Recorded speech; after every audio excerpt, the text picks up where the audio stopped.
Mr. Silent Channel. Please don't skip the ads, at paki-like naman, share at subscribe mo na rin, salamat. Kabanata 2581 pp.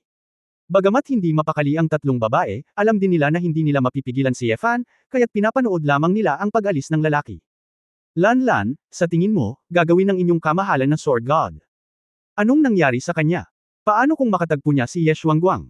Nag-aalala si Xiao Waisu. Tiningnan ni Feng Qinglan ang kanyang kasintahan na may malalim na kahulugan, suso. Ikaw ba?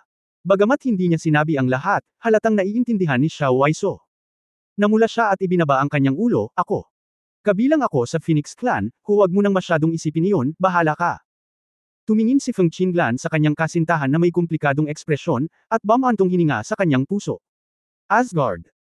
Ang dating solemna at sagradong sentro ng kapangyarihan ng Dongtian Feudi ay napapaligiran na ngayon ng higit sa 100 maliliit na lumilipad na bangka ng mahiwagang mga minahan ng kristal na nakabitin sa hangin.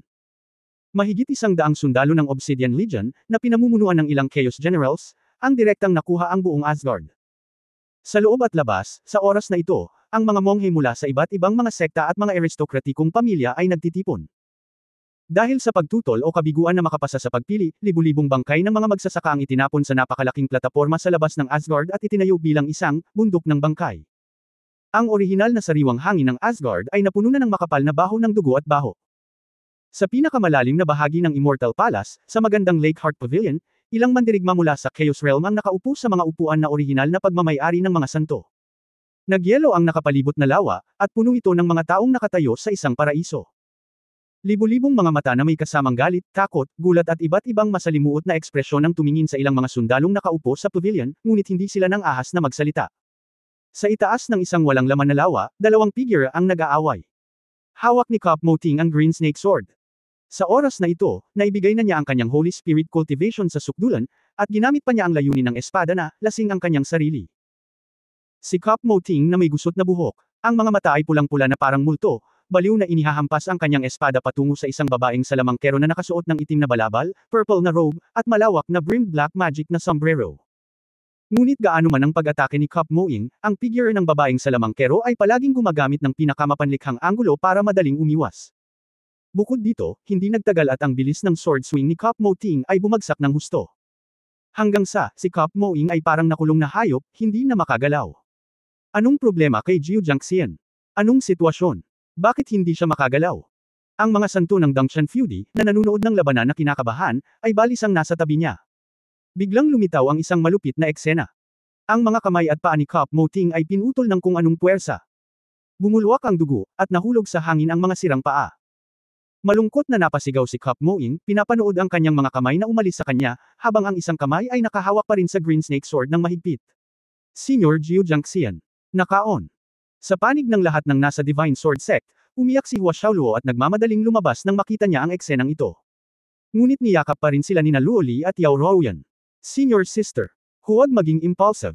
Hindi mo may iligtas ang Senior Kop. Napaluha si Hua Xiaoluo. Pagkatapos ng lahat, wala si Yefan, at inalagaan din siya ni Kop Moting, tulad ng isang magiliw na elder. Nawasak ang kanyang puso nang makitang madalas na pinuputulan ng mga paa ang mga matatandang nakikita niya sa gayong kaiyahiyang paraan. Si Kop Moting ay napuno ng dugo at nahulog sa nagyayelong lawa, ang kanyang mukha ay mapatla.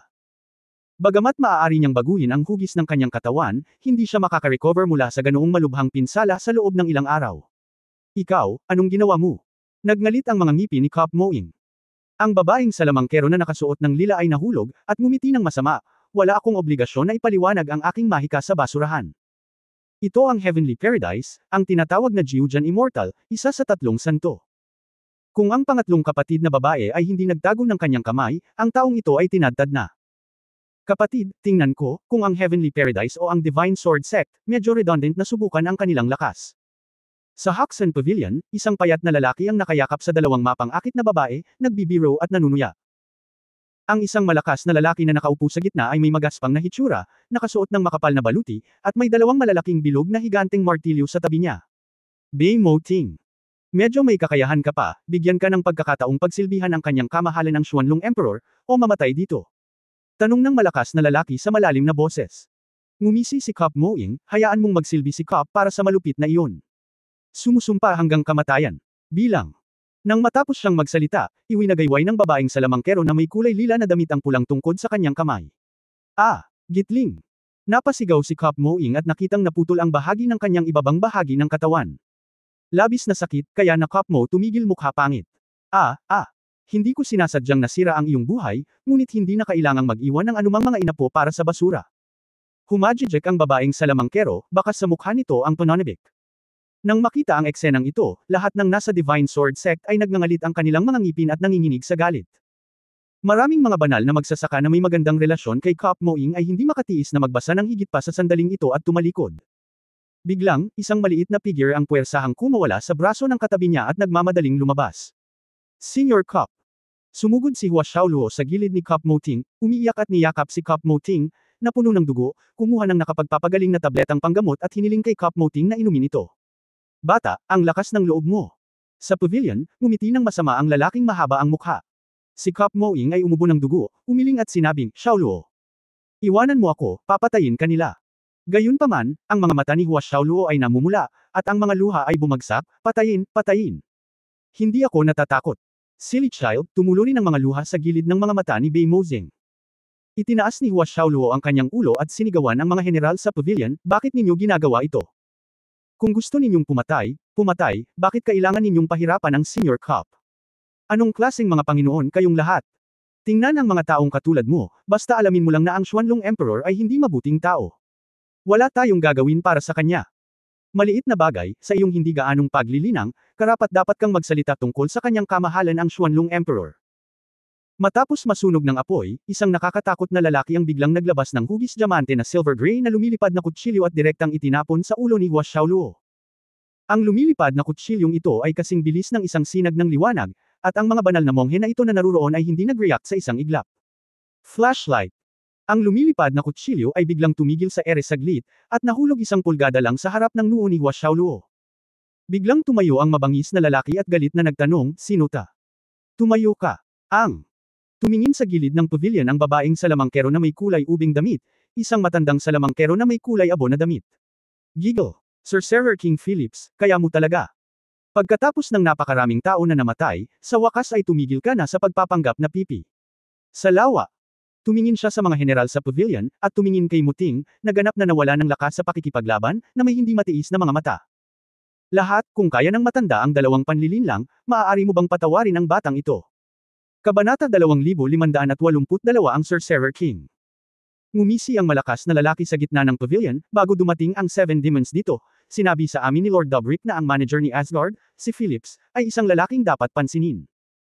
Si Lord Dobrik ay lubos na pinahahalagahan ang iyong talento, kung handa kang sumali sa aming Obsidian Legion, maaari naming palayain ang batang babae na ito. Tumawa si Philips at sinabi, ang matanda ay lubos na nasisiyahan na makilala ng isa sa 3 multo na Diyos. Maaaring hindi masyadong matanda ang aking edad sa iyong harapan, ngunit sa tingin ko ay oras na para sa isang mapayapang pagtanda. Natatakot ako na wala akong lakas para tulungan siyang makamit ang engranding paniniil ng Xuanlong Emperor. Ako lang. Sana ma-let go mo ang maraming maliliit na lalaki dito. Ang kanilang buhay ay walang silbi sa Obsidian Legion. Bakit gusto mong patayin silang lahat? Philips, sa malawak na magulong kawalan, ang tinatawag na kabaitan at kapatiran ay pagkukunwari lamang. Tanging ang malakas ay kwalipikadong magsalita tungkol sa kaligtasan, at ang buhay ng mahina ay parang mastasa. Kahit paano sila mamatay, karapat-dapat sila. Tanging kanyang kamahalan ng Xuanlong Emperor ang engranding plano at hegemonya ang tunay na paraan ng kaligtasan sa eroplano ng Teiso. Ang Xuanlong Emperor ay ang daan ng langit. Kahit matanda ka na, marami ka pa ring hindi naiintindihan base sa iyong paningin. Sa makatuwid, hindi ka namin kakausapin. Nagtatalo tungkol dito. Malamig na ngumiti ang malakas na lalaki, tatanungin kita sa huling pagkakataon, isumite o tanggihan. Napabuntong hininga si Philips, itong general, tila ibang-iba talaga ang pagkakaunawa natin sa Tao of Heaven. Noon ayon sa lahat ang kahulugan ng salita ay gumamit ng lakas sa pagsasalita, o ang mga kondisyon ngayon lang. Kung matatalo man ako, wala akong masasabi. Kung maaari kong makuha ang pag-aproba ng iilan sa pamamagitan ng kapalaran, bakit hindi pabayaan ang batang babae na ito? Dahil sila ay Dubri or Excellency His Capable Generals ay hindi man lang matatanggap ang appointment ng isang masamang matandang tulad ko, tama ba? Haha, umiling ang malakas na lalaki at sinabing, Philips, huwag kang maglaro. Mula nang maging sinumpaang magkakapatid ang aming 7 magkakapatid, sa ilalim ng mga kamay ni Lord Dobrik, maraming sibilisasyon na ang aming napagdaanan at ni minsan ay hindi namin pinalampas. Sa tingin mo ba hindi talaga namin nakikita itong munting trick mo? Ang lahat ng tao dito ay nakatakdang magkaroon lamang ng dalawang landas, pagsuko at kamatayan. Gayunpaman, dahil ikaw ay talagang may talento, sa wakas ay bibigyan kita ng pagkakataong makilala ang pagkakaiba ng lakas. Ang malakas. Tumingin ang lalaki sa babaeng salamangkero na nakasuot ng lila, tatlong magkakapatid. Ang parehong salamangkero, maaari mo siyang paglaruan ng basta-basta. Okay, kuya. Itinaas ng babaeng salamangkero ang sombrero ng salamangkero. Hindi na makapaghintay ang lalaking may malungkot na mukha. Kuya, hindi kailangan ng ganitong klaseng lalaki para kumilos ang pangatlong kapatid na babae. Babutis ko siya ng daan-daang butas, at natural na maiintindihan niya. Pinandilatan siya ng malakas na lalaki, Liu, maupo ka. Palibhasa'y nakatitig ng ganito, si Liu ay walang pagpipilian kundi ang maupo.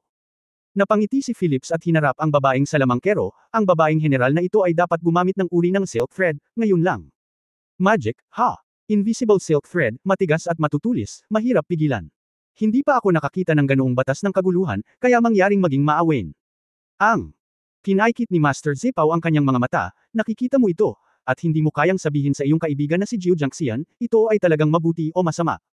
Ano? Hehe, mabagal ko rin nalaman sa dulo, and it's too late to say. Oo, huli na ang lahat.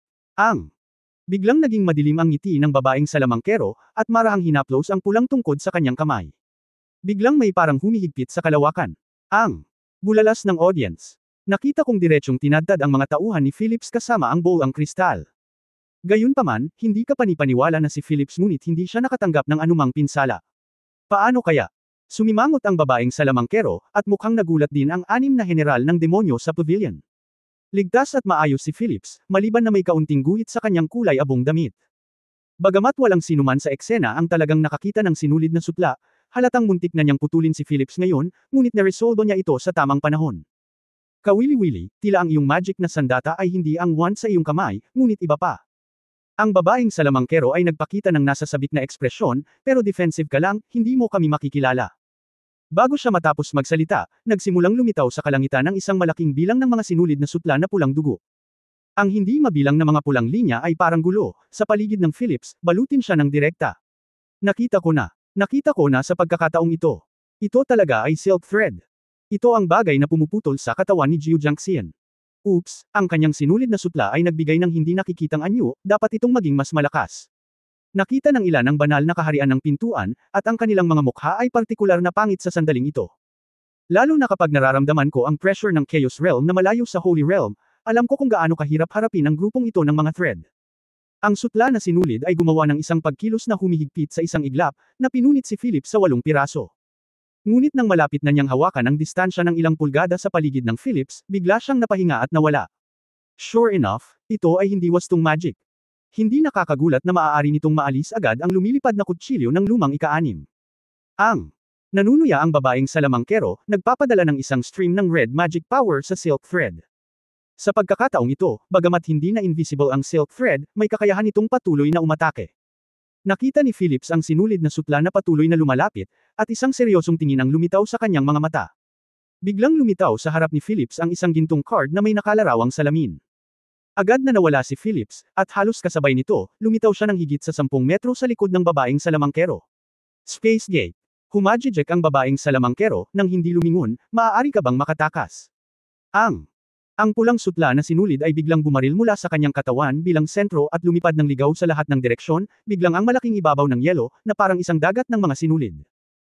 Hindi umiwas si Phillips, ang salamin na card sa kanyang harapan ay sumambulat sa ginintoang liwanag, at nakita niya ang mga sinulid na sutla na umaatake sa kanya, biglang mula sa ibang anggulo, patungo sa mismong babaeng salamangkero, at nag-counterattack mula sa manipis na hangin.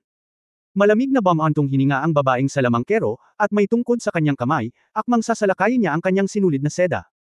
Lahat sila ay sumunod sa kanyang utos, nagpaikot-ikot at nakagapos, naging isang mahabang pulang dragon, at muling lumipad palayo kay Phillips. Nang makitang malapit na nitong marating ang Phillips, ang mahabang dragon ay kumalat sa isang iglap, tulad ng isang ulan ng mga bulaklak, sinusubukang tusukin si Phillips mula sa iba't ibang mga anggulo. Binuksan muli ni Phillips ang pinto ng espasyo sa isang iglap, at nawala muli sa parehong lugar. Nabigo ang pag-atake, at ang babaeng salamangkero ay medyo pangit, Sorcerer King, hindi ka ba nagtago? Sa sandaling bumagsak ang mga salita, nakita ko na ang ilan sa mga magsasaka na malapit sa langit ay pinugutan ng ulo. Naghiyawan ang mga tao sa sobrang takot. Ang ganitong uri ng mamamatay tao at di nakikitang mahika na sutla ay ginawa ng anino ng kamatayan na natatakpan ang mga manunood. Napakunot noo si Phillips at bumantong hininga, huwag mo nang sasaktan muli ang sinuman. Susunod, ipaglalaban kita. Sa sinabi nito, sa harap ni Phillips, lumitaw ang isang card na may itim na globo. Kabanata 2583 mga card. Tama, tingnan ko, kung ano pa ang mayroon ka. Ikinumpas ng babaeng salamangkero ang kanyang tungkod, at ang sinulid na sutla ay sumugod na parang umaalon na ilog, na nagiging pulang alon, na nilamon si Phillips. Kung mayroon kang kakayahan, hayaan silang maging hindi epektibo. Ang babaeng salamangkero ay patuloy na naglalagay ng magic power dito, at ang napakalaking espiritual na kapangyarihan ay ginawa itong mga thread na parang bahaghari. Isang itim na enerhiya ang kumislap mula sa card na nasa kamay ni Phillips, isang itim na bola na kasing laki ng palad, na pumalo sa isang itim na arko, na nakabitin sa kanyang harapan. Ang isang malakas na pagsipsip na tila nagmula sa kailaliman ay talagang lumitaw mula sa itim na bola. Kaagad pagkatapos, ang pulang sutla na sinulid ay mahigpit na hinawakan ng higop na ito, at ito ay itinanim dito ng galit na galit. Ito ay tulad ng isang baha na sumabog sa isang dike, lahat ay mahiwagang ibinuhos sa isang maliit na butas, at ang malakas na visual deviation ay nagpatigil sa lahat ng nasa eksena. Mabuhay ang Sorcerer King! Tuwang-tuwang sumigaw ang ilang monghe sa Asgard. Huminto ang pinsala ni Kop Mo-ing sa oras na ito, at nagpakita rin siya ng malungkot at walang magawang ngiti sa sandaling ito, itong matandang ito, ilang taon na siyang nagpapanggap na tanga. Walang duda na ang dakilang lakas ni Phillips ay nagbigay ng dagok sa mga santo sa Asgard. Isang putok sa braso. Black hole magic. Talagang nagulat ang babaeng salamangkero sa pagkakataong ito, imposible. Paano mo mauunawaan ang tatlong magulong batas ng kawalan ng bisa, space gate at black hole mag-isa? Imposibleng pigilan ang kanyang thread magic. Biglang, ilang pilak na sinag ang bumaril mula sa likuran na may sobrang lakas ng pagsabog patungo sa likod at ulo ni Phillips. Halos walang nag-react sa eksena, ngunit binuksan pa rin ni Phillips ang pinto ng espasyo sa isang iglap. Sa isang teleportasyon, naiwasan ni Phillips ang tatlong silver throwing knives. Ang pang-anim na lalaki na may masamang mukha ay lumabas at huminto, hawak ang isang hugis diamante na lumilipad na kutsilyo sa kanyang kamay. Matanda, ang tugon ay napakabilis. Ang amo sa pavilion ay ngumiti at sinabing may masamang tingin, ang Sorcerer King, mayroon ka talagang dalawang stroke, hindi nakakagulat na partikular kang binanggit ni Lord Dobrik.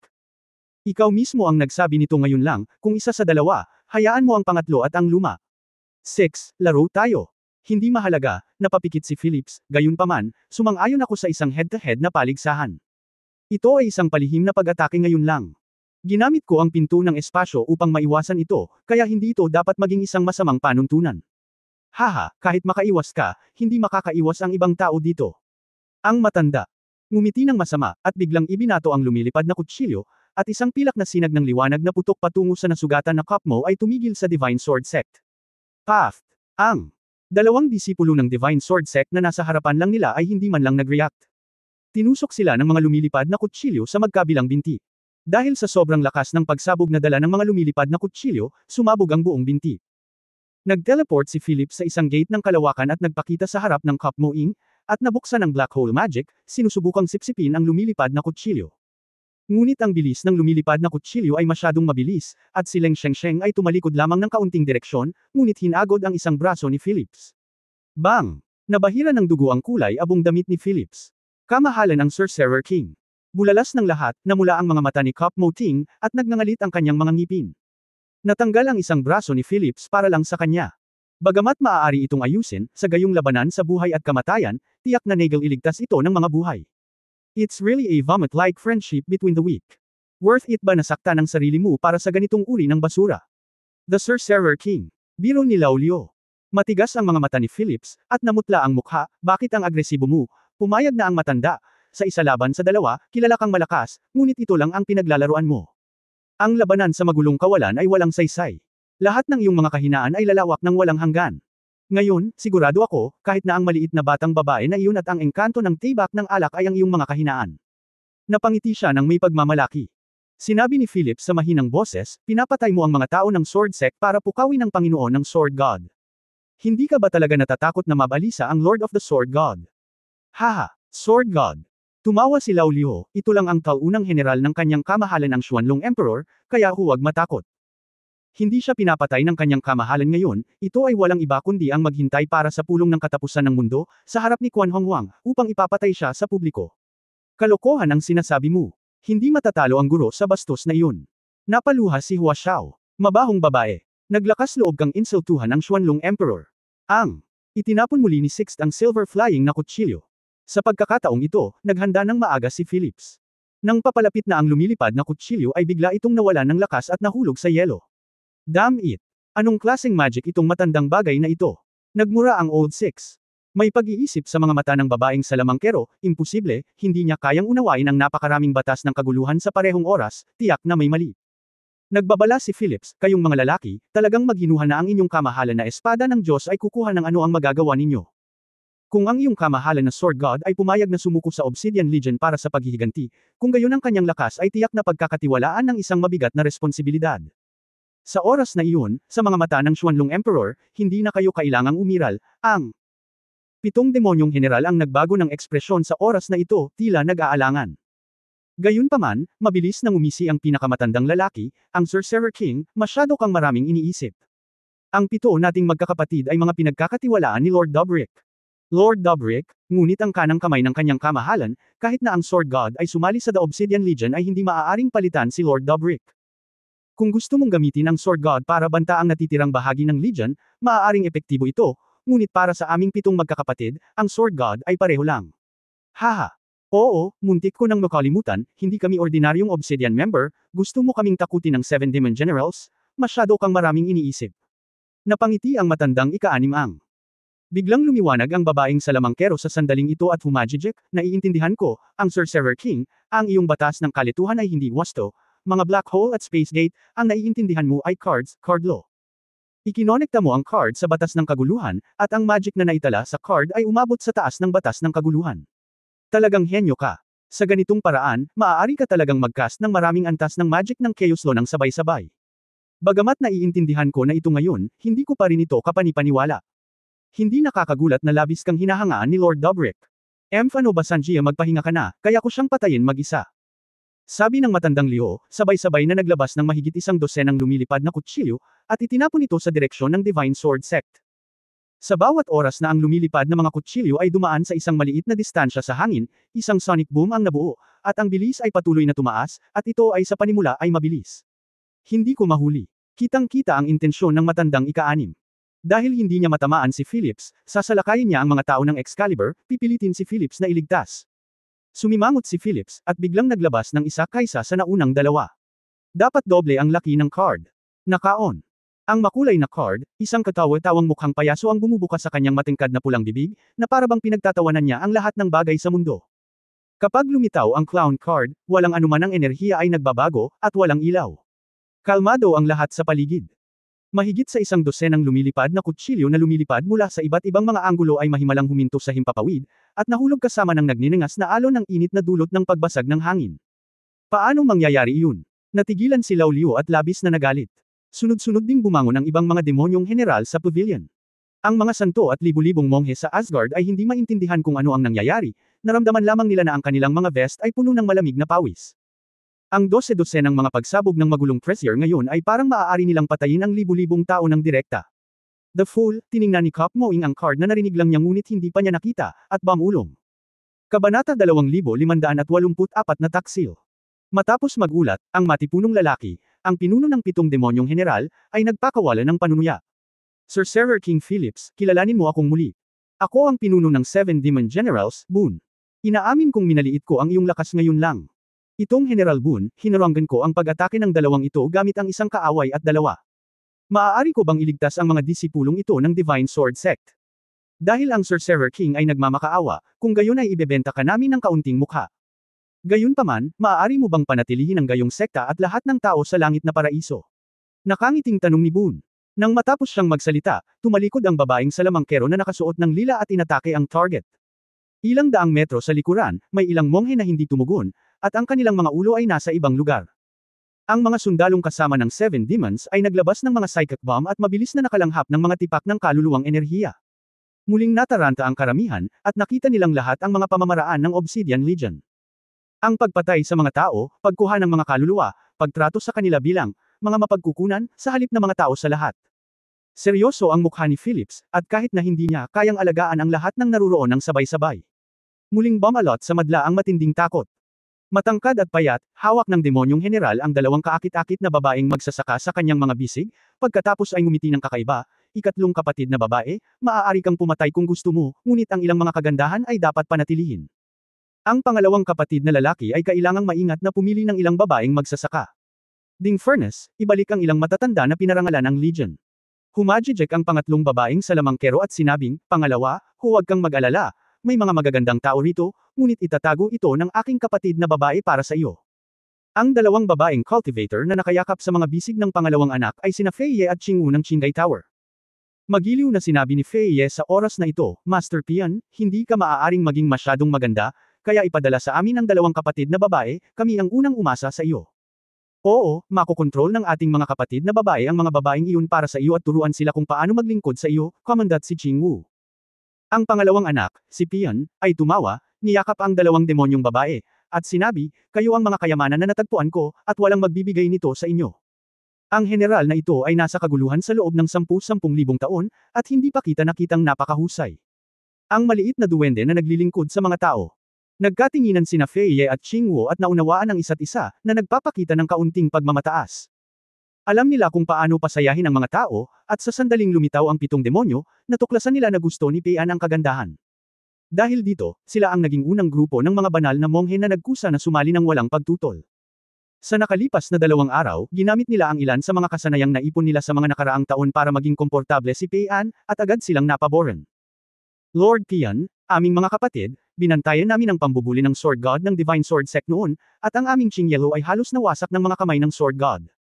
Ang Diyos ng Espada na ito ay napupuot sa kasamaan at napupuot sa kasamaan. Kung alam niyang nasugatan ang kanyang sekta, tiyak na gagawin ko ang lahat para makaganti. Ngayon, anumang sekta ay maaaring palayain, ngunit ang Divine Sword Sect ay hindi dapat pabayaan ito. Lalo na ang maliit na batang babae na tumakbo upang hiyain ang kanyang kamahalan ang Xuanlong Emperor ngayon, na tinatawag na Hua Xiaoluo, ay ang pinakamamahal ng Sword God. Alagad. Kapag nahuli mo siya, natatakot ako na hindi mo na kailangang maghintay hanggang sa pulong ng katapusan ng mundo, at ang Diyos ng Espada ay mahuhuli ng walang pag-aalinlangan. Hinikayat siya ni Qingwu sa oras na ito. Sa sandaling marinig ito ni Pei An, ang masamang liwanag ay kumislap sa kanyang mga mata, oh. Mayroon bang ganoon? Si Bun at ilang iba pang mga demonyong general ay muling tumingin kay Hua Xiaoluo nang may muling pagsusuri. Brother, ang sinasabi ko. Hindi katakataka na ang kanyang kagalang-galang na Sorcerer King ay nagtitimpi sa lahat ng oras na ito. Tanging ang maliit na batang babae na ito ang lumitaw, ngunit siya ay malapit ng lumapit. Lumalabas. Hindi sinasadyang nahanap namin ang Karn ng puso, ng Sword God. Ngumiti si Pei An at ilang beses na hinalikan ang mukha ng dalawang babae, napakaganda, ang impormasyong ibinigay mo ay lubhang kapaki-pakinabang. Nagkunwaring nahihiya si Fei Ye at sinabing, Lord Pian, maayos na ang kalagayan ng aming dalawang kapatid. Sa mga susunod na araw, dahan-dahan kitang I-enjoy. Sir, mabilis na kontrolin ang Hua Xiaoluo na iyon, kasama ang kanyang kamay, Sword God, kung gayon wala na tayong magagawa, sabi ni Qingwu. Sa panig ng Divine Sword Sect, lahat ay nagngangalit ang kanilang mga ngipin sa galit. Noon sa Qingyelo, hindi dapat ibinebenta ng inyong kamahalan na Sword God ang mukha ng Sorcerer King, mas mabuting patayin na lang ang pares ng mga demonyong babae na ito. Napakawalang hiyang scum. Bum-ontong hininga si Beast Saint Breton. Alam din ng iyong kamahalan na Sorcerer King na ikinahihiya niya ang kanyang kamahalan na Sword God, kaya't gagawin niya ang isang mapanganib na pagbaril. Umiling si Sen Ying. Nag-isip si Bun sa direksyon ni Hua Xiaoluo at malamig na ngumiti. Makinig kayong lahat sa akin.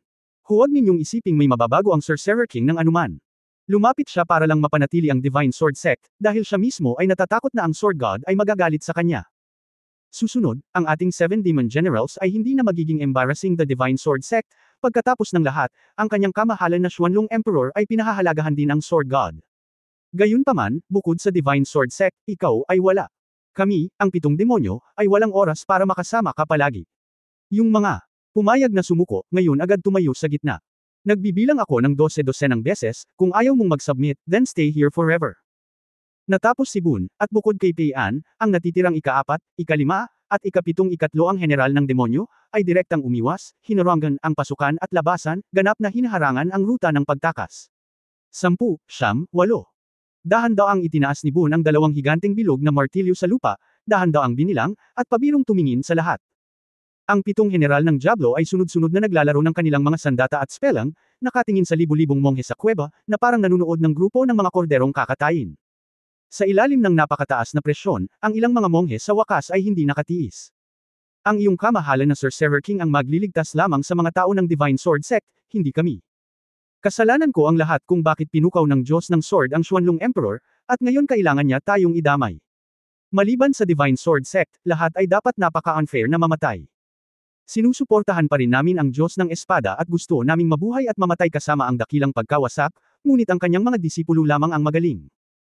Ang ilan sa mga banal na kaharian ng sekta, kasama ang kanilang mga kapwa-disipulo at mga disipulo, ay nagalit matapos makahanap ng dahilan, ang ilan ay dahil sa purong takot at tumakbo palabas upang lumuhod. Nang makita ang eksenang ito, nakahinga ng maluwag si Phillips.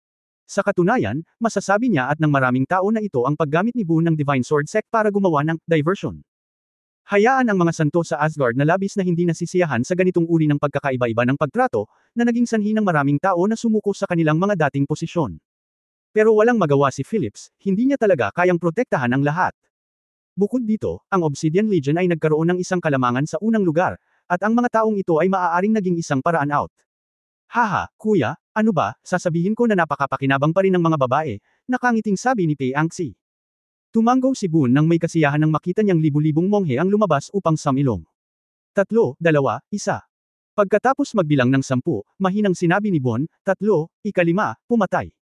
Kabanata 2585 walang pagsisisi sa buhay na ito. Nakita kong muling umatake ang invisible na silk thread ng babaeng salamangkero, at sa libu-libong tao sa paligid, lumipad muli ang mga ulo pababa. Kasabay nito, na nagbabantay sa posisyon ng pasukan, isang mamamana ang bumaril ng palaso sa kalangitan, na sumabog sa daan-daang maliliit na cyan arrow, na nagpapabilis sa pagbagsak.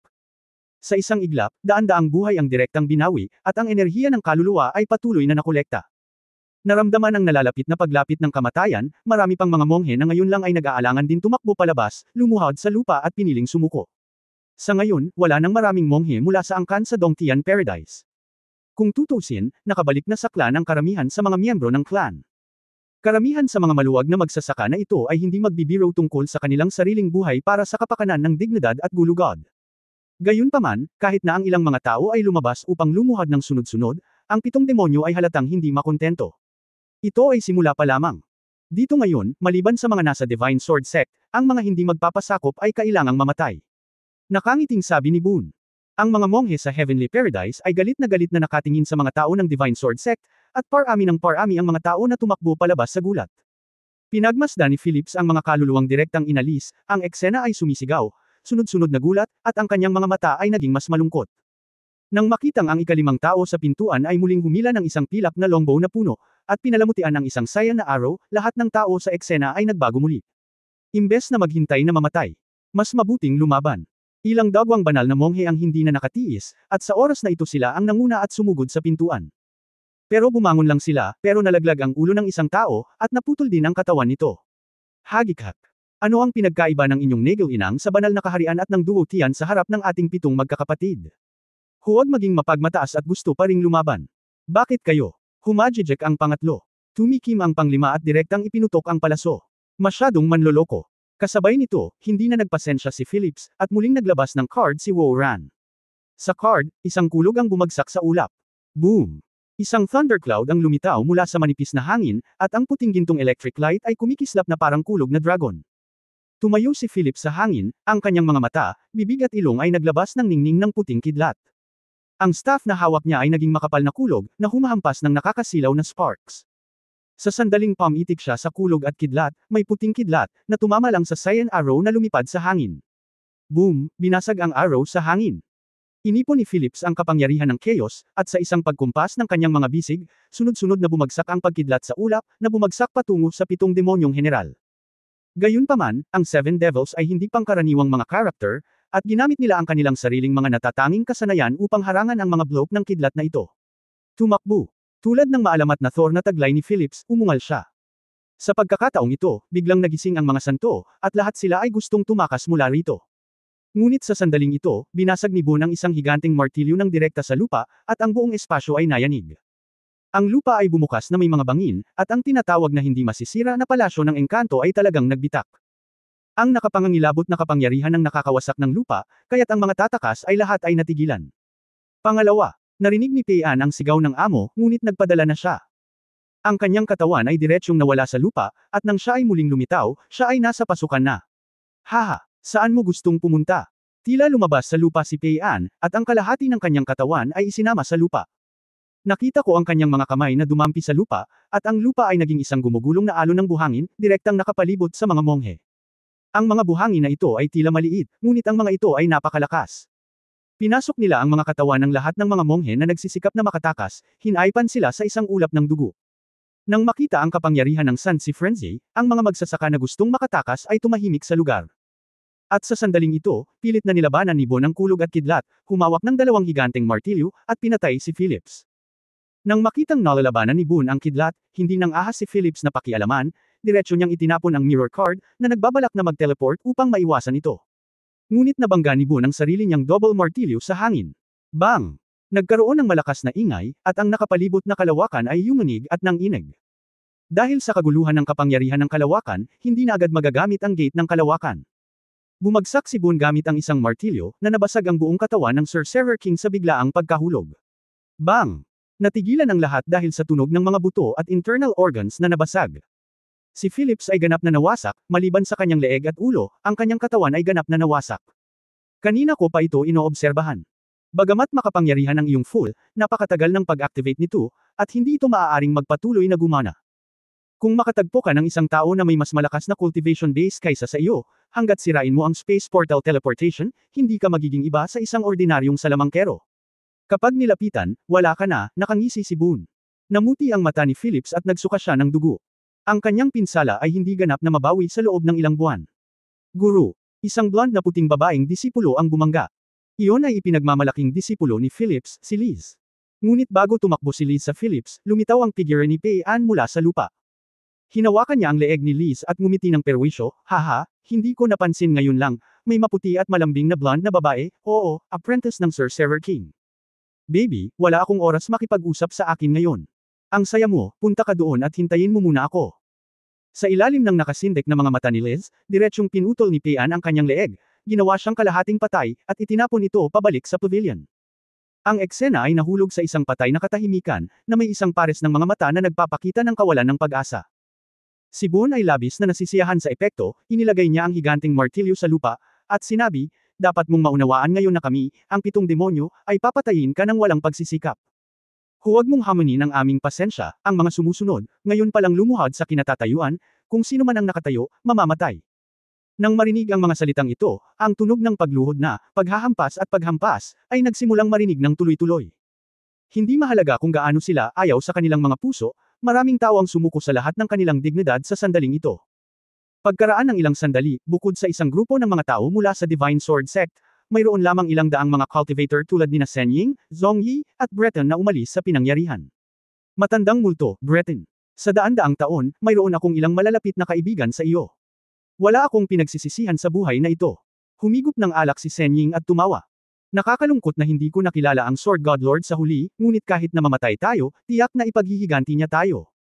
Tahimik na inilabas ni Breton ang maraming kakaibang hayop mula sa kanyang katawan, Terra na, mga anak. Hindi ko kayo maalagan. Ang mga nakatayong monghe ay nagpakita ng maluwag na pagkabukas palad sa isa't isa. Nang marinig at makita ang lahat ng ito, napangiti si Boone, kahit sa ang sibilisasyon, palaging may ilang mga tulala. Pumapatay. Ikatlong kapatid na babae, ikalimang kapatid na lalaki, makikita mo ng malinaw bago ka magsimula. Ang babae ay mananatili sa pangalawang kapatid na lalaki, sabi ni Pei An na may masamang ngiti.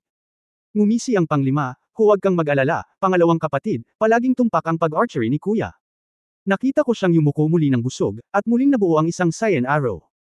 Ang magulong pamimilit na ito, daan-daang tao na nakatayo sa eksena, ay nadama na hindi nila ito mapipigilan. Sa sandaling puno na ang bowstring, lahat ay nagtipon ng kanilang cultivation base at nagnanais na gawin ang huling paglaban. Kahit alam nilang walang kabuluhan, gusto pa rin nilang lumaban hanggang kamatayan. Biglaan. Sa sandaling ito, isang nakakatakot na pamimilit na tila biglang umatake mula sa malayo ay nagulat sa lahat ng kaluluwa ng mga manunood. Boom! Kumikinang ang itim na apoy na espada, na parang nagmumula sa kailaliman ng impyerno, dumaan sa lahat ng mga hadlang ng direkta mula sa labas ng Asgard, natamaan ang ikalimang bata na humihila ng busog, nasunog sa lupa, at agad na nawasak. Kabanata 2586 na talagang maglakas loob na gawin ito. Ang mga mayayabang nangiti sa mga mukha ng natitirang 6 sa 7 demonyo ay tila nagyelo.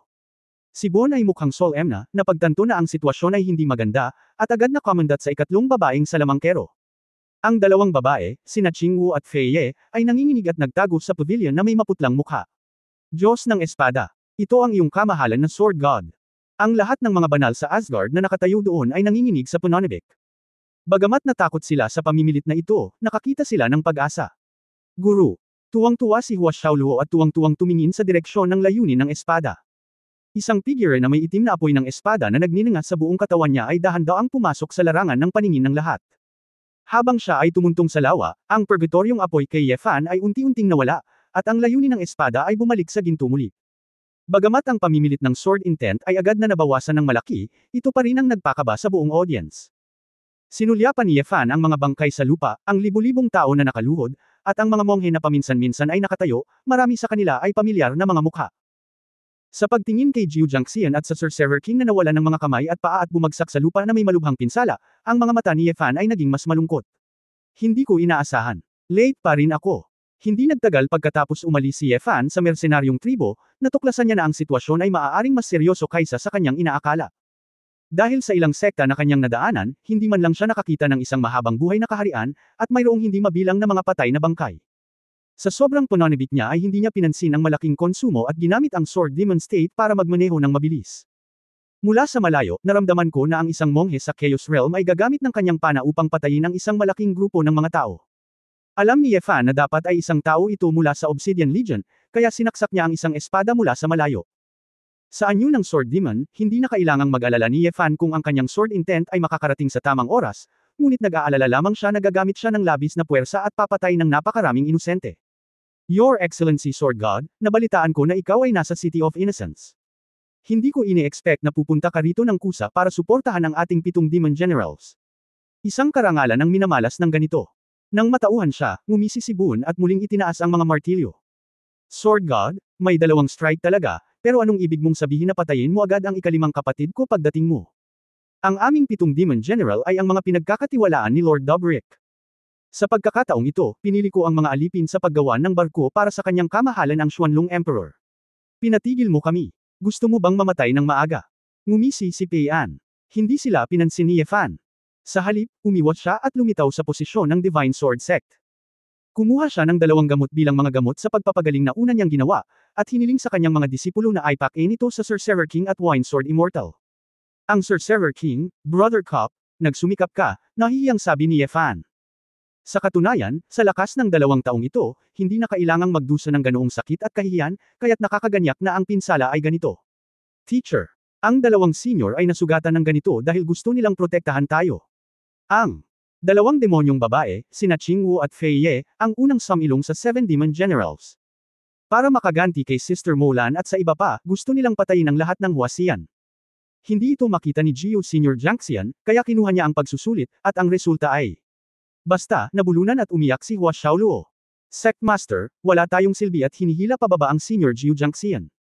Sinisi rin ni Molan at ng iba pang kababaihan ang kanilang sarili. Ang mga disipulo tulad nina Sima Rufeng, Luo Li, at iba pa. Lahat ay gustong sabihin kay Ye Fan ang tungkol sa sitwasyon dito, na puno ng matuwid na galit. Si Ye Fan, gayunpaman, ay nagwagayway ng kanyang kamay, sinenyasan ang lahat na tumahimik, tanungin ko kayo, pinatay ba nila ang lahat ng mga bangkay na nakatambak sa labas? Bago siya pumasok ngayon lang, laking gulat niya nang makita ang tambak ng mga bangkay na parang bundok. Ang mga taong namatay dito sa Asgard ay hindi mga ordinaryong sibilyan, ngunit lahat ng mga namumukod tanging monghe. Karaniwan, sa pagtatapos ng araw, ang mga taong ito ang namamatay. Ngunit ngayon, kung mas mataas ang cultivation base, mas mabilis itong mamatay. Oo, Sectmaster, pinatay nila ang lahat ng tumangging sumuko. Huminga ng malalim si Ye Fan, ang kanyang ekspresyon ay madilim at nakakatakot. Bigla niyang napagtanto na ang purgatorio ng lahat ng nabubuhay na nilalang sa ligaw ay hindi ang magulong kawalan na pumipindot sa hakbang-hakbang, ngunit ang obsidian na hukbo na dumating ng maaga sa schedule. 3 buwan. Napakawalang muwang niya na akala niya ay makakaligtas siya ng 3 buwan.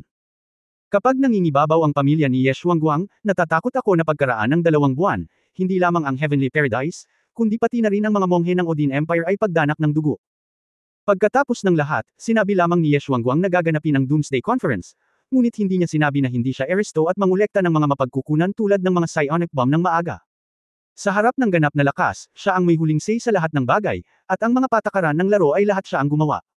Your Excellency Sword God, inutusan din kaming gumawa ng mga bagay. Kung sa tingin mo ay hindi ka nasisiyahan, maaari kang pumunta sa kanyang kamahalan ang Xuanlong Emperor upang hatulan. Ngunit narinig ko na natalo ka sa kanyang kamahalan noong nakaraang pagkakataon. Kung ikaw ay natatakot na makita ang kanyang kamahalan, ito ay maliwanag. Problema hayaan mo na, huwag kang lumapit para antalahin ako sa paghihintay ng negosyo, kung tutuusin. Kung ipagpaliban mo ang negosyo, hindi ka mabubuhay, walang takot na sabi ni Boone. Sa sandaling lumabas ang mga salitang ito, ang lahat ng mga banal sa eksena ay nagngangalit ang kanilang mga ngipin, ngunit hindi sila nang ahas na magsalita. Noon lang nila napagtanto na kahit na hindi matalo ng Sword God ang Xuanlong Emperor, wala talaga silang pag-asa. Kahit na hindi ka mamatay ngayon, mamamatay ka rin sooner or later. Dahan-daang lumingon si Ye Fan at tumingin kay Boone, ikaw ang tumalo sa Sorcerer King ng ganito. Ngumiti ng masama si Boone, nandito lang, ako ang pinuno ng 7 general ng demonyo, Boone.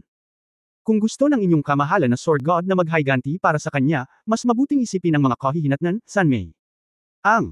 Ngumiti ng kaakit-akit ang babaeng salamangkero, at sa isang kisap mata ng kanyang mga tauhan, nakita niya ang isang malaking bilang ng mga hindi nakikitang mga sinulid sa hangin na agad na naging pula. Ang mga pulang sutla na sinulid na ito ay aktwal na sumalo kay Hua Xiaoluo at sa lahat ng mga disipulo ng Divine Sword Sect. Ito, anong nangyayari? Kailan ang mga linyang ito? Ang mga mukha ng Divine Sword Sect ay mapatla, at hindi nila napansin na nakatayo na sila sa pintuan ng impyerno. Siya, lahat? Hinaan mo ang boses mo. Huwag kang masyadong matuwa, baka matatakot ako. Kung iiling-iling ka ng kaunti, lahat kayo ay magiging piraso ng tinadtad na karne. Humajijek ang babaeng mage, naningkit ang mga mata. Nagkibit balikat si Boone, kamahalan na Sword God, nabalitaan ko na mahal mo ang iyong disipulo. Sana ay huminahon ka at lumaban ka sa amin. Pareho kang dead ends at ang iyong disipulo. Ibinaba ni Ye Fan ang kanyang ulo at minisyon. Kumunot ang noo ni Boone at nagtaka, ano ang tinatawanan mo? Mali ba ako? Hindi sumagot si Ye Fan, ngunit direktang ginamit ang sword walk at dragon body technique, at ang figure ay biglang lumitaw sa katawan ng babaeng salamangkero na may kulay lila. Sa likod, ang 7 general ng demonyo ay nadama na ang kanilang mga reaksyon ay mas mabagal, at nang mamulat sila, ang iba sa 5 ay lahat ay namangha. Sa isa sa mga kamay ni Ye Fan, ang apoy ng sword intent ay tumatama, at dahan-dahan niyang inalog ang dugo sa kanyang kamay. At sa likod niya, nakatayo ang katawan ng babaeng salamangkero, hindi gumagalaw, ngunit wala na ang ulo niya. Tatlong magkakapatid. Nanlaki ang mga mata ni Boone. Hindi umimik si Ye Fan, at direktang nagbackhand ng sword intent dragon flame, sinunog ang babaeng salamangkero hanggang sa punto ng pagkalipol, at lahat ng pulang linya ay tuluyang nawala. Ang natitirang 5 general ng demonyo ay nanginginig sa takot. Una, hindi nila inaasahan na magbabaril si Ye Fan ng ganoon karahas, at pangalawa, hindi nila inaasahan na talagang maglalakas loob na pumatay si Ye Fan. Kabanata 2587 Nagkamali ng isang bagay. Sword God. Ikaw. Hindi ka ba natatakot na ang kanyang kamahalan na Xuanlong Emperor ay papatayin ng maaga ang City of Innocence at papatayin ang lahat ng miyembro ng iyong pamilya? Umungol si Boone. Napakalakas ni Ye Xuanguang, inaamin ko, ngunit nagkamali ka sa simula. Anong problema? Malamig ang mga mata ni Ye Fan, ngunit may malakas na kumpiyansa sa kanyang kalmadong tono. Malakas siya, pero hindi ibig sabihin na matatakot ako sa kanya. Naramdaman ng libu-libong taong nabubuhay sa eksena ang tibok ng kanilang puso. Nakatitig siya kay Ye Fan na natigilan. Natigilan din ng 5 demonyong general, ang unang impresyon ay ang taong ito. Baliw. Ikaw, hindi ka talaga natatakot sa kamatayan. Nagngagat ang ngipin ni Boone. Itinuro ni Ye Fan ang mga banal na monghe na nakatayo sa lugar at hindi nakaluhod. Hindi mo ba naisip kung bakit mas pipiliin ng mga taong ito na tumayo at maghintay sa kamatayan kaysa magpasakop sa Obsidian Legion? Hindi lahat ay katulad mo, na kayang itapon ang lahat para mabuhay. Ikaw. Hindi ako natatakot kay Ye Xuanguang, hindi ba ito kakaiba? Lahat ng nakatayo dito, lahat ng napatay sa pakikipaglaban sa iyo. Kahit gaano pa sila kaina, hindi bababa sa lahat sila ay hindi natatakot sa kanya, Ye Xuanguang. Hindi marami. Mga ganyan, kasi basta may puso ang mga taong may magandang pag-iisip ay hindi maaaring maging walang pakialam kapag nakikita ang mga bangkay sa labas. Isa lang ako sa kanila, kaya, hindi mo na kailangang magulat, sabi ni Ye Fan. Nang marinig ang mga salitang ito, ang 5 general ng demonyo ay mapatla at hindi makapagsalita. Tulad ng para sa mga monghe na nakatayo, marami sa kanilang mga mata ay namumula at nasa sabik. Maraming monghe na nakaluhod ang mukhang nahihiya at hindi may angat ang kanilang mga ulo. Huwag kang maging bayani, kuya, magsanib puwersa tayo at patayin siya.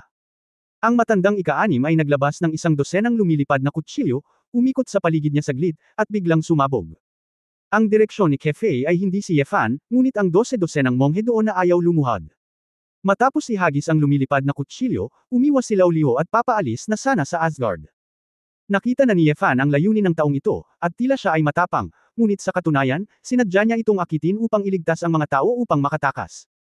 Nagpatawag si Yefan ng mahigit 100 lumilipad na espada, at ang swordsmanship ay itinulak sa sukdulan, at lahat ng lumilipad na espadang ito ay binaril pababa mula sa himpapawid.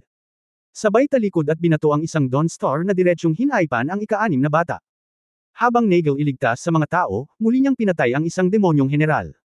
Nang makita ito, sinamantala ni Boone ang pagkakataong hampasin ng martilyo si Yefan. Itinaas ni Yefan ang kanyang kaliwang kamay at sinalo ang higanteng martilyo gamit ang isang palad.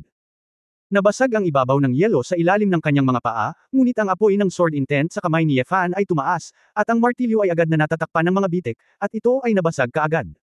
Biglang lumipat si Yefan patungo sa likurang bahagi, at sa isang pitik ng kanyang kamay, daan-daang lumilipad na espada ang naging mga gintong ilaw at tumusok sa ilalim ng lawa ng yelo. Kaagad na sumunod, ang bawat lumilipad na espada ay nag-aapoy sa nagniningas na sword intent flame, naging mga sinag ng liwanag, at sumabog sa kalangitan. Isang sigaw lamang ang narinig, at ang pangalawang bata, si Pion, na sinusubukang pumuslit sa ilalim ng mga paa ng Divine Sword Sect, ay direktang nasunog ng sword intent, at namatay siya sa lugar sa loob ng ilang segundo. Ang lahat ng nasa Divine Sword Sect ay nasa maling alarma, nang malaman niya na habang umaatake si Boone, may pagkakataon din na lumapit sa Fort Pion si Yate Madla, at ang mga mahiwagang general na ito ay walang manlilinlang upang gumana, ito. Paano ito posible? Tumingin si Boone sa isang martilyo na nabasag, nagpapakita ng nakakatakot, hindi na kalmado at mayabang, hindi ako masyadong sineseryoso ni Ye Xuanguang, wala akong opinyon. Gayunpaman, kayong mga lalaki na wala sa pangatlo, ika-4, o ika-6 na antas ng kaguluhan, saan kayo kumukuha ng inyong tiwala, at hindi kayo tatakas kapag nakita ninyo ako. Sabi ni Yefan, kumislap muli ang kanyang figura, at napunta siya kay Boone. Sa pagkakataong ito, hindi niya ginamit ang espada, ngunit ang kamao ng dragon ay parang rumaragasang bagyo, na may lakas ng pagtagos, baliw na naglalabasan. Kamao ng dragon, libu-libong hampas. Ang matipunong katawan ni Boone ay direktang sinuntok sa hangin ng kanyang mga kamao. Sa harap ng libu-libong tao, sumuntok siya sa isang kisap mata. Ang kanyang laman at laman loob ay nagkapira-piraso, na naiwan lamang ang kanyang ulo at buto. Ang tunay na karunungan ng Heart Sword ay nagdulot ng qualitative na pagbabago sa walang kapantay na layunin ng espada ni Yefan. Hindi lamang ang kapangyarihan ng sword intent ng Infernal Sword Demon, kundi pati na rin ang larangan ng paggamit ng sword intent na mas ganap. Ginagawa nitong mas arbitraryo ang wuswang sword intent kaysa sa nakaraan sa ilalim ng normal na mga kondisyon, at ang kapangyarihan nito ay tumaas ng husto. Ito ay tulad ng isang chef na gumagamit ng isang sikat na kutsilyo ng maayos, at ang isang panday ay ginagawang mas mahusay ang isang martilyo. Sa katunayan, ang mga bagay ay hindi masyadong nagbago. Ang susi ay kasanayan, pakiramdam at kaisipan. Ginagamit na ngayon ni Yefan ang unparalleled sword intent, hindi mahalaga kung gamitin niya ang espada o katawan para palabasin ito ay mas makinis at makinis kaysa sa nakaraan, at ito ay ginagawa ng sabay-sabay. Mas malinaw niyang napagtanto na ang kaharian ay talagang walang katapusan. Minsan naramdaman ko na ang aking mga kasanayan sa pakikipaglaban, galaw, at detalyadong kontrol sa layunin ng espada ay napakahusay. Ngunit pagkatapos ng pakikipaglaban kay Xing Tian, natuklasan niya na ang kanyang kakayahan sa pakikipaglaban ay mayroon pa ring maraming puwang para sa pagpapabuti. Ang pagmaster ng kumpletong sword demon, ang pagmaster ng sarili niyang puso, at ang pag-unawa sa kanyang sword intent skills, ay hindi napakahusay. Ang layunin ng espada ay pinagsama sa katawan, at libu-libong kamao ang tumama kay Boone. Pinaghihiganti ni Yefan ang Sorcerer King, at pangalawa, pinagsasama-sama niya ang mga pinakabagong natamo sa cultivation. Ang natitirang dalawang general ng demonyo, nang makitang hindi maganda ang sitwasyon, ay tumakas sa takot, at hindi nang ahas na manatili kahit sandali. Ngunit itinapon lamang ni Yefan ang ulo ni Boone, at isang espada ang gumagala sa dragon, na humaharang sa daan ng pag-atras ng dalawang monghe. Nakakalungkot na pumatay ng napakaraming tao at hayaan kang mamatay ng isang beses lang. Itinaas ni Yefan ang kanyang kamay at nagpatawag ng libu-libong lumilipad na espada. Ang lahat ng lumilipad na espada ay naging marahas at galit na mga sinag, na lahat ay nakadikit sa dalawang demonyong general na ito. Sa isang iglap, ang dalawang general ng demonyo ay direktang binasag ng lumilipad na espada, at walang oras para umiwas. Narinig ko na lang ang mga hiyawan, at nawala na naman ang dalawang primordial spirit. Sa loob ng napakalaking palasyo ng engkanto, tahimik. Lahat ay nakaramdam ng inis nang makita nila si Yefan na dahan-daang naglakad pabalik. Hindi nila maisip na ang isang napakalakas na sword god ay hindi kayang talunin ang Xuanlong Emperor. Anong larangan ito ng paligsahan? Ang mga disipulo ng Divine Sword Sect ay mas nasasabik sa pagluha nang makita nila ang labanan ni Yefan. Pinangarap nila na balang araw, kung maaari nilang makuha ang kalahati ng lakas ng kanilang Panginoon, wala silang pagsisihan sa kanilang buhay. Your Excellency Sword God, bitawan mo kami. Kami ay sinumpa. Kami ay sinumpa. Your Excellency Sword God, wala rin tayong magagawa, woo. Biglang, libu-libong tao na nakaluhod sa pinangyarihan ay nagsimulang yumuko at humingi ng awa. Marami ring tao ang nagsimulang mambola, umaasang hindi sila sisihin ni Ye Fan. Isang grupo ng mga nakatayong magsasaka ang nagpakita ng mapanghamak na pagpapahayag ng paghamak. Napabuntong hininga si Ye Fan, kailan ko sinabi na sisisihin ko kayong lahat. Bumangon ka. Nang marinig ito ng libu-libong magsasaka, akala nilang lahat ay nanaginip sila, ngunit agad silang nagsimulang magpasalamat sa kanila ng malakas, at marami pa nga ang napaluha. Parang ulan. Ngunit nang ang mga manunood ay puno ng kagalakan at kaluwagan, si Sen Ying ay sumigaw, tumigil. Kayong dalawang asong babae. Sino ang nagpaalis sa inyo? Lumingon ang lahat, at bigla kong napagtanto na sina Ching Wu at Fei Ye girl, tahimik akong papalabas. Kabanata 2588 hindi mo maintindihan. Nalaman ng dalawang batang babae na sila ay nakita, at agad na napaluhod sa takot, na nagpapakita ng isang nagdadalamati at nakakaawa na ekspresyon. Your Excellency Sword God.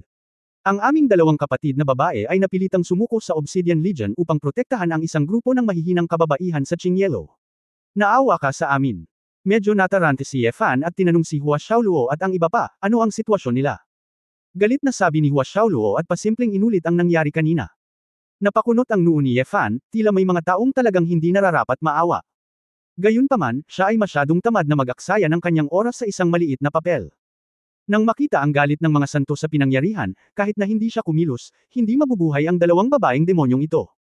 Sinabi ni Brayton, ang Sorcerer King ay humihingi ng awa, at ang Diyos ng Espada ay mabait ang puso at hinayaan kang manirahan sa gusali ng Qinghai. Mabuti naman sa iyo, ayaw mong magpasalamat, pero kinikimkim mo pa rin ang puot at sinamantala mo ang pagkakataong hiramin ang mga taga-Obsidian Legion. Maghiganti sa Divine Sword Sect, at patayin ang Sorcerer King. Kahit na maraming paghihirap ang pinagdaanan ninyong dalawang babae sa daan, kabalbalan na ang ginawa ninyo. Ang Ghost Saint na si Zhong Yi ay biglang lumabas mula sa isang anino, hawak ang dalawang kamay sa kanyang mga kamay. Ang matalim na punyal ay direktang pumutol sa hamstrings at tendons ng dalawang babae. Nalasan ang punyal, kaya nahirapang makabangon ang dalawang dalaga, at bumagsak sa lupa na sumisigaw sa sakit. Ipinatawag ni Brayton ang isang grupo ng mga pangit na halimaw nang wala sa oras, sinunggaban sila, at nilamon ang dalawang mangkukulam sa publiko. Nang marinig ang mga pagsabog ng kahabag-habag na pagluluksa, ang mga monghe na katatapos lang sumuko ay nanginginig sa takot. Your Excellency Sword God, handa ka bang pabayaan ang mga taong iyon na lumuhad ngayon lang? Hindi sinasadyang sinabi ni Sen Ying, lahat sila ay isang grupo ng mga mahihina, at kung ang Obsidian Legion ay babalik muli sa hinaharap, tiyak na tatalikod sila. Ngumiti si Ye Fan, lahat ng tao ay may karapatang yumuko at lumuhad, ngunit kung hindi nila sila kayang talunin, dapat silang mamatay, walang ganoong dahilan. Ang manindigan para sa iyong mga paniniwala at hindi matakot sa kamatayan ay tiyak na karapat-dapat sa paggalang. Hindi nakakahiyang aminin na mahina ka. Naisip ito ng mga santo, at tahimik na tumanggaw ang maraming tao, at lahat ng nasa Divine Sword Sect ay nagpakita ng paghanga. Guro, kapag namatay ang mga taong ito, siguradong may ipapadala ang Obsidian Legion dito. Oo, ano ang susunod nating gagawin? Tanong ni Molan. Saglit na nag-isip si Ye Fan at sinabing, wala pa akong naiisip na solusyon sa ngayon. Delikado talaga para sa mga tao ng Divine Sword Sect na manatili, kaya sumama ka na lang sa akin. Kamahalan na Sword God, paano naman kami? Tanong ni Sen Ying. Ngumiti si Ye Fan.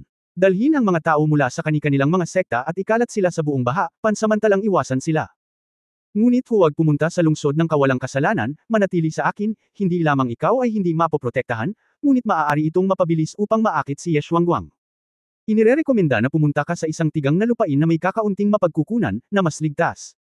Hanggat nakakalat ang mga tao, hindi sila mahuhuli ng Obsidian Legion ng sabay-sabay. Ang mga monghe sa Heavenly Paradise ay hindi nang ahas na manatili pa, at lahat sila ay umalis sa Asgard at tumakbo para sa kanilang buhay. Pagkatapos magpaalam ni Ye Fan sa ilang matandang kaibigan, hayaan ang Excalibur Sect. Daan-daang tao mula sa sekta ang pumasok sa ring space, at kasabay nito ay dinala ang nasugatan na master at apprentice na si Phillips.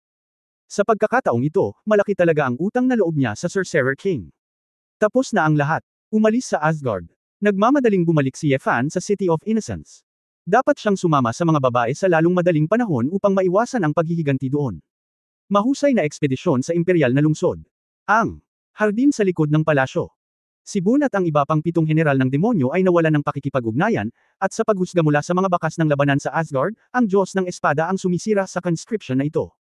Lumuhad si Dobrik sa lupa ng may paggalang, at humihingi ng paumanhin, ang iyong lingkod ang hindi maganda, dapat kang pumunta doon ng personal, at hilingin sa iyong kamahalan na parusahan siya. Si Ye Xuanguang ay nakasuot ng itim na dragon na damit, may hawak na dami ng mga libro sa kanyang kamay, at nagbabasa ng may sarap. Kamahalin. Napakunot ang noo ni Dobrik, iniisip kung anong libro ang makapagpapatran sa mga tao tulad ni Ye Xuanguang. Pagkatapos ay itinaas ni Ye Xuanguang ang kanyang ulo at mahinang nagsabi, dahil wala akong nakitang sapat na mga manggagawa, hahanapin ko itong muli. Kung hindi makumplito ang 5 arka sa loob ng panahon ng pagtatayo, hindi mo na ako kailangang makitang muli. Nanlamig ang mukha ni Dobrik, at nagmamadaling sumandal sa lupa, susunod ako sa utos mo. Kamahalan, paulit-ulit na gumawa ng gulo ang Sword God na iyon. Siguro dapat siyang bigyan ng mabigat na parusa para maiwasang maulit ang gulo. Anong magagawa mo? Tanong ni Ye Xuanguang. Natigilan si Dobrik at natahimik. Hehe. Ang Sword God na iyon ay hindi ko kalaban, ngunit bukod sa akin, kahit ikaw at si Di Tianzhao ay hindi niya kalaban. Nagpapadala ng mga tao sa ang pakikitungo sa kanya ay malamang na makapinsala lamang sa ating mga tauhan. Kumilos, tumakbo upang hanapin siya, at patayin siya. Sa mata ng iba, dahil ba sa bumabalik ako sa aking salita at natatakot sa kanya. Ang pinakamahalagang bagay ay na kapag ang arka ay binuo, hindi siya maaaring umalis sa sinaunang kaparangan. Kung sinasadya niya akong iwasan at sirain ang arka, mas malaki ang mawawala sa atin kaysa sa pakinabang. Tumanggo si Dobrik, ang ministro ang hindi nag-isip ng mabuti, sa pagkakataong ito ang recruitment ng Heavenly Paradise ay dapat na nagkataon lang, ngayon lang niya ito nakilala. Susunod, ang ministro ay pupunta sa ibang mga lugar sa lalong madaling panahon, kahit na siya ay isang Diyos ng espada. Kahit kaunti lang ang kakayahan niya, hindi niya kayang pangasiwaan ang buong baha. Binuksan ni Ye Xuanguang ang isang pahina ng libro, at sinabing may ningning, ang isang Diyos ng espada ay walang dapat katakutan. Ang kanyang layunin sa espada sa antas ng emperador ay hindi pa talaga nakakabisado kahit sa espada ng puso, at wala pa rin siyang dapat katakutan. Masyadong malayo. Dobrik, curious ka ba, anong libro ang binabasa ko? Ako. May mga pagdududa, pag-amin ni Dobrik. Nalaman ko ang tungkol sa ilan sa kasaysayan ng sibilisasyong ito kamakailan. Ang aklat na ito ay tungkol sa mga talambuhay ng mga makapangyarihang tao sa kasaysayan ng malaking pagkawasak. Sa mundong ito, ang dalawang pinakatanyag na powermen mula noong sinaunang panahon hanggang sa kasalukuyan ay si Qi Yu, isang halo-halong angkan, at ang isa ay si Ji Xuanyuan ng Shenlong clan. At itong Ji Xuanyuan ay isa ring Emperor-level sword intent, at lumikha din siya ng tinatawag na Star God General. Pagkatapos ng kanyang pag-akyat sa langit, ang Heavenly Star God General na ito ay humadlang sa prehistoric world. Matagal na, hanggang kamakailan, ay natalo ng Diyos ng Espada. Bahagyang ngumiti si Dobrik, kamahalan, sinamahan kita sa maraming sibilisasyon, at ang mga tinatawag na nangungunang kapangyarihan ng mga pangunahing sibilisasyon ay na-hype up, ngunit alin? Maihahalin tulad ka ba talaga sa iyong kamahalan? Ang Ji Xuanyuan na ito, ang nilikha na tinalo ng Diyos ng Espada na iyon, ay nagpapakita na ang kanyang lakas ay walang iba kundi iyon. Umiling si Ye Xuanguang at sinabing, Dobrik, hindi mo naiintindihan. Napakalakas ng Star God General sa araw na ito. Ang punto ay hindi ang God General mismo, kundi ang sword intent na makakalusot sa eroplano. Ang layunin ng Emperor-level sword na ito ni Ji Xuanyuan ay dapat umabot sa rurok ng Sword of the Heart. Ayon sa alamat, lahat ng bagay ay bumabalik sa puso, at maging ang eroplano ay kontrolado niya. Ito. Posible lamang na gawin ang sariling layunin ng espada na manatili sa eroplano sa loob ng libu-libong taon, at kahit na makipaglaban sa layunin ng espada. Tulad ng isang Emperor-level sword intent cultivation base, ako, si Ye Xuanguang. Hindi ako kasing galing ng aking sarili. Kamahalan, ikaw ay 3 kalamidad, Xinglong, imposible bang harapin ito? Sa parehong larangan, wala akong narinig na anumang kasanayan sa pakikipaglaban na maaaring talunin ang layunin ng espada sa antas ng emperador, at ang linya ng dugo ng Xinglong ay natural na hindi maganda, hindi pa banggitin na ang layunin ng espada sa antas ng emperador na ang lahat ng bagay ay bumalik sa kanilang mga puso, na pabuntong hininga si Ye Xuanguang. Kabanata 2589 na manghuhula. Nagbago ang kutis ni Dobrik, at pagkatapos na mahawakan, bigla niyang naramdaman ang pambihira ni Ji Xuanyuan. Napakahina ng sibilisasyong ito, at nagkaroon ng napakalakas na eskrimador sa kasaysayan. Hindi lang iyon, ngunit mayroon ding isang Chiyo na hindi mas mahina kaysa kay Ji Xuanyuan, hehe. Ang mga mata ni Ye Xuanguang ay kumikislap, marahil ito na sa kasaysayan ng mundo, napakaraming tunay na kapangyarihan, kaya't ubusin natin ang lahat ng swerte ng mga monghe sa mga susunod na henerasyon. Tahimik na tumanggo si Dobrik, sa ganitong paraan, kailangan talaga nating maging maingat. Tumingin ako kay Hong Huang. Sa lakas ng 2 taong iyon, tiyak na napasok na nila ang eroplano ng Teiso, ang maraming misteryo ng orihinal na black hole. Hindi ko talaga alam kung ano ang nararamdaman nila, marahil. Ang kanilang paningin ay matagal na sa Teiso. At kahit sa eroplano ng Taishi, huwag kang mag-abala na iligtas ang mga karaniwang tao ni Teiso, na pabuntong hininga si Ye Xuanguang. Magalang si Dobrik, bagaman silang dalawa ay makapangyarihan, hindi nila nailigtas ang mundo. Sa mata ng ministro, ang kanyang kamahalan ay ang tunay na mabait at matuwid na pantas. Ang ilang mga bagay na dapat gawin ng isang tao. Sa kasamaang palad, ang ilang mga tao ay titingnan lamang ang status quo ng ilang sandali, at hindi kailanman mauunawaan ito. Kung may pagkatalo, may mga pakinabang. Sila ay emperor-level swordsman din. Kinawayan niya ang kamay at sinenyasan si Dobrik na umatras. Makalipas ang isang araw, ang lungsod ng kawalang kasalanan. Matapos dumating ang mga tao mula sa Divine Sword Sect, mabilis silang tumira. Hiniling ni Yefan kay Yahweh na pumunta muna, at pinagamot sina Philips at Kapmoing, para mabilis silang gumaling. Bagamat ang lahat ay ligtas sa ngayon, wala talagang makakapagpahinga. Nang matagpuan ni Hua Xiaoluo si Yefan, hindi niya napigil ang umiyak. Alam din ni Yefan na ang mga salita ng Kal Iwan sa ganoong oras ay kalabisan at mapagkunwari. Sa makatuwid, maaari ko lamang yakapin ang babaeng ito at hikayatin ang batang babae na magsanay ng mas mabuti at subukan ang kanyang makakaya. Bumalik sa palasyo, tinawag ni Yefan ang mga babae at nagplanong magdaos ng pulong. Bakit wala si Ziner dito? Tiningnan ito ni Yefan at nakitang walang bakas ng Xiao Ziner sa silid. Sinabi ni Su Qingzhou, hiniling ko kay Ziner na pumunta sa Ancient Demon Abyss kasama sina Shu Lanteng at Ai Luoman. Kumunot ang noo ni Yefan, ano ang gusto mong gawin nila doon? Siyempre naka-reserve ito ng maaga. Sinabi ni Su Qingzhou, pinigilan mo ang pag-recruit ng Obsidian Legion sa Asgard. Kung tumawag si Ye Xuanguang ng mas maaga, dapat mayroong negosasyon. Kapital. Biglang sinabi ni Yefan, asawa, pinananatili mo ba sila doon, handang salakayin ang Ark? Tama iyan, tumanggo si Su Qingzhou. Si Yefan ay nasa isang komplikadong mood. Ang babaeng ito ay palaging nag-iisip ng mabuti, ngunit walang alinlangan na siya ay nagsasagawa ng mga panganib. Huwag kang mag-alala, kinuha nila ang bagong nabuo kong super explosive. Sa sandaling sunugin ito ni Xiao Ziner, ang Arka ay gawa sa minahan ng magic crystal, at hindi nito kinaya ang lakas ng aking paputok. Hanggat gusto pa rin ni Ye Xuanguang ang kanyang sarili, tiyak na isa sa alang-alang ko itong mabuti, sabi ni Chu Yunyao sa sarili. Bumantong hininga si Yefan, hindi na kailangan, hayaan silang bumalik, hindi pupunta si Ye Xuanguang dito para patayin ako. Kung ako siya, siguradong magsisimula ako sa Demon God Kingdom, sa Odin Empire, at maging sa Wilderness. Malaking bagay ito. Ang ilang mga tao, maaga o huli, ay makakahanap ng lahat ng mga tao. Nagkatinginan ng mga babae, lahat may nag-aalalang ekspresyon sa kanilang mga mukha. So, wala talaga tayong kinalaman sa kanya. Nag-aalala si Shu Lingshan, wala bang masama kay Ayer? Ay, dapat maayos ang sarili niya, mahirap sabihin sa iba, bumantong hininga si Ling Yue. Nagtanong si Nayan Rujao, asawa, sumama ka sa amin, may importante ka bang sasabihin sa amin? Napangiti si Yefan, tumanggo at nagsabi, pagkatapos ng insidenteng ito sa Asgard, pakiramdam ko. Ginagawa ito ng Obsidian Legion, gaano man natin nabakunahan ang mga tao sa prehistoric na kaparangan at magpadala ng mga tao upang linisin ang masasamang espiritu, ang bilis natin magligtas ng mga tao, hindi nila sila napatay. Mas mabilis. Kung hindi mo malutas ang pangunahing problema sa lalong madaling panahon, kung gayon kapag ang kumperensya ng katapusan ng mundo, ang baha ay hindi naiiba sa pagkawasak. Sabi ni Yefan, at inilabas ang dalawang sungay ng Chiyo. Medyo curious ang mga babae kung ano ito, at nang ipaliwanag ito ni Yefani, hindi nila maiwasang magulat. Ang sungay ni Chiyo. Talaga o hindi? Kinuha ni Ling Yue ang isang magic horn at hinaplos ito ng marahan. Kung sasabihin ko sa iyo na nakipag-away ako kay Xingtian, sa tingin mo ba nananaginip ako? Nagkibit balikat si Yefan. Ang mga babae ay hindi nakaimik ng ilang sandali, ang bagay na ito ay lumampas sa kanilang cognitive scope, ito ay talagang isang gawa-gawa. Ibig mong sabihin, sinabi sa iyo ni Chiyo na ang kanyang dalawang sungay ay maaaring maging susi sa paglutas ng krisis na ito.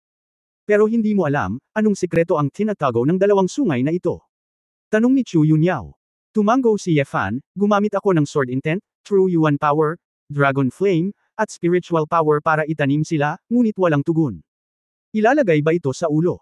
Nakadamit bilang Chiyu. Kinuha ni Shilanyo ang isang sungay at inilagay ito sa ibabaw ng ulo ni Yefan.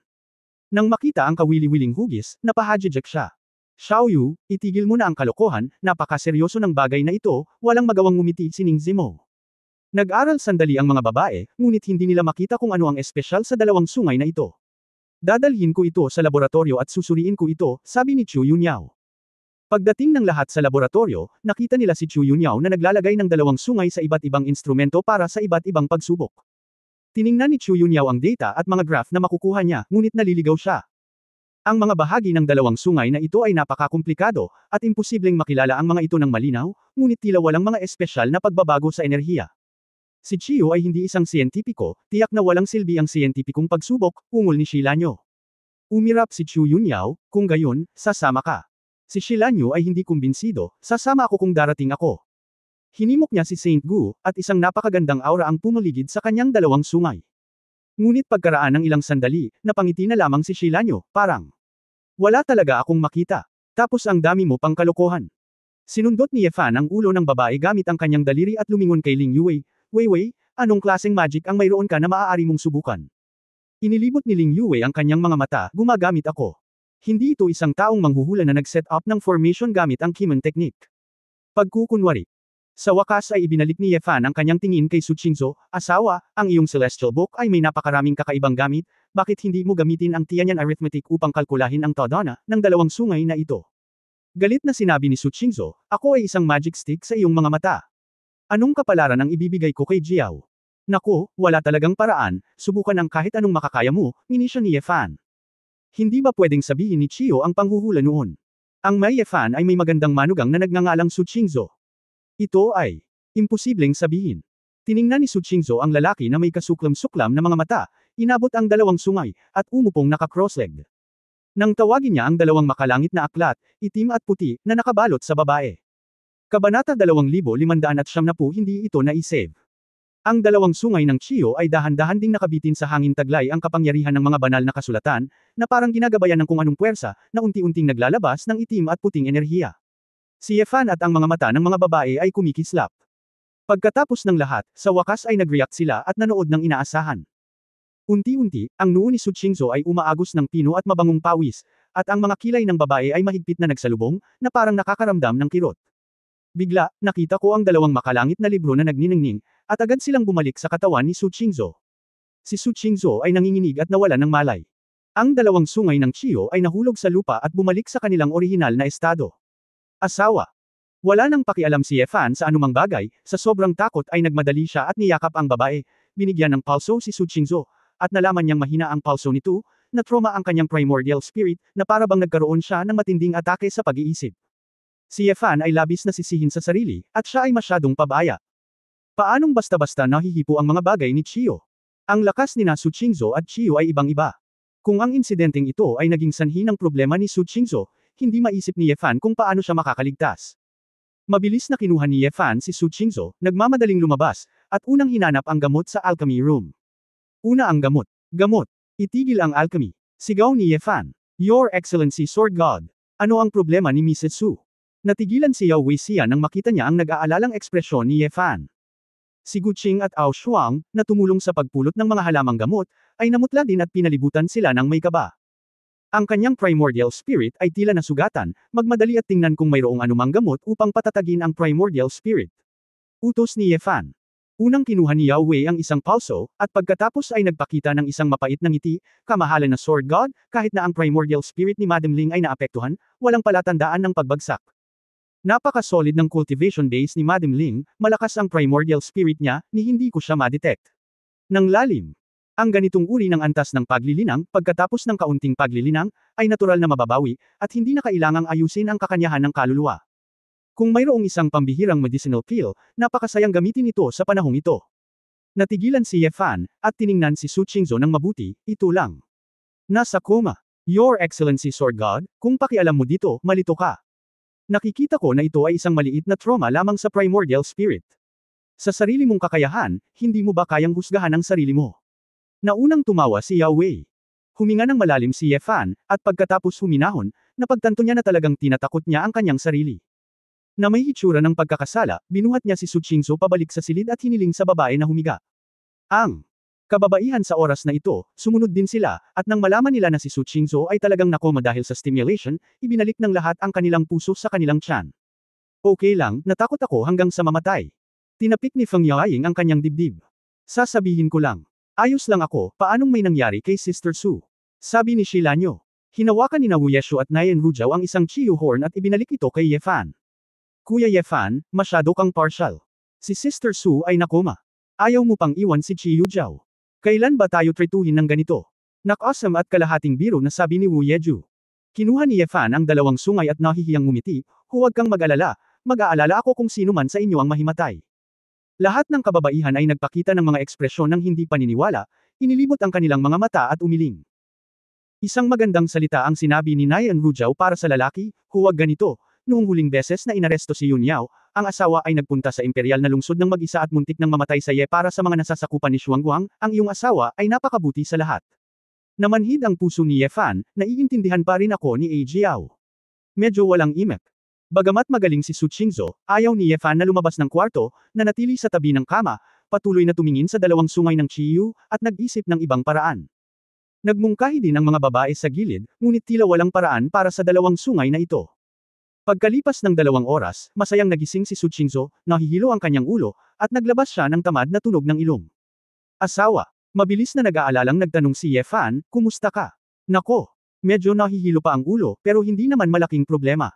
Dahan-daang umupo si Su Qingzhou at nagtanong, ang dalawang sungay na ito ay tila nasa ibabaw nila.